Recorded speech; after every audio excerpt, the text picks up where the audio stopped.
My name is Suzanne Johnson. I'm the International Manager for Africa, Haiti, and Ukraine with Chalice. The Kencan Medical Mission, which is Kenya, Canada, formed through a partnership with an organization in Prince Edward Island called Mikinduri Children of Hope, has three main priorities. The first is to partner with Kenyan medical practitioners so that there's a professional exchange, and we're continuing to develop skill set overseas. Each doctor is partnered with another doctor. Each nurse has got an assisting nurse, and it's all about building those relationships and learning from each other, sharing with one another. And we had the great fortune to partner with both Egerton University in Kenya and also the Kenyan Health Department. We want you coming back here. The second is obviously to provide services for those in need when we're on the mission overseas. And third is also to promote public health and public awareness. So when we're seeing patients and such, we provide public health briefings. We have a variety of healthcare practitioners, doctors, dentists, nurses, nutritionalists, and then we have also just volunteers that are coming to help either with logistics or administration or will be trained for the vision teams. We also have a series of pharmacists or pharmaceutical assistants that come. This mission we had 22 healthcare practitioners, and then we had a logistical team of about 5. So the mission started in the Great Rift Valley at our site in Gilgil at the Coulson Secondary Schools. From there we moved into the Meru region, into the town of Meru and the slum of Meru, and then into the rural villages of Kitimani, and then further out in the Meru region of Mikinduri.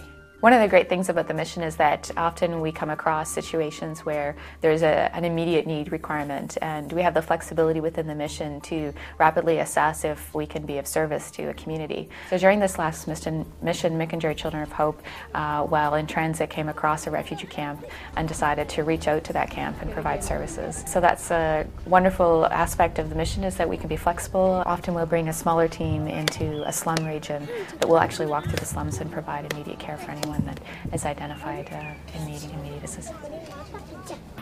Open wide. So during the mission we were providing dental care services. Dr. Bill Allen was the lead of our dental team, and we partnered with local dentists. Dr. Allen had previously gone on a mission and seen the need and identified that a portable dental kit would go to great lengths during this mission, and thanks to his kind generosity we had the full use of a full dental setup, and were able to pull over 877 teeth, which is about 25 man days of dental extractions. That's better? Okay. The Vision team is a wonderful team. The Vision team is comprised of mostly volunteers. The Vision team works primarily to identify with the elderly that are having vision problems, and also those that may have chronic issues that require further attention. We brought over 14,000 pairs of glasses with us on this mission, and we're able to distribute over 3,000 pairs to patients. And then we train local people in how to also do the testing, and we leave pairs of glasses at each site so that they can continue to test their population, and if there's new people requiring that service, then they can continue to go. I think the wonderful thing about the mission is that it's a joint mission, so it's not just one-sided Canadians going over and providing services to Kenyans.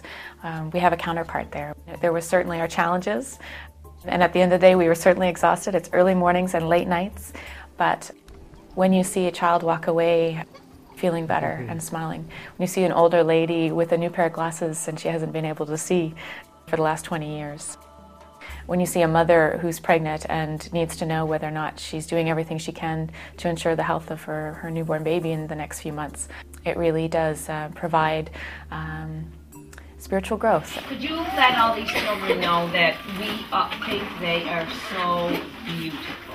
So the mission is a volunteer mission, so all of our members are paying for their full airfare, accommodations, travel, and food while overseas, which is a wonderful gift that they're giving to the people during the mission. In the future, we're hoping to expand our missions, and we're looking to go into other countries and also to expand in Kenya. And so Chalice is going to be actively recruiting additional healthcare practitioners to assist and to join the team.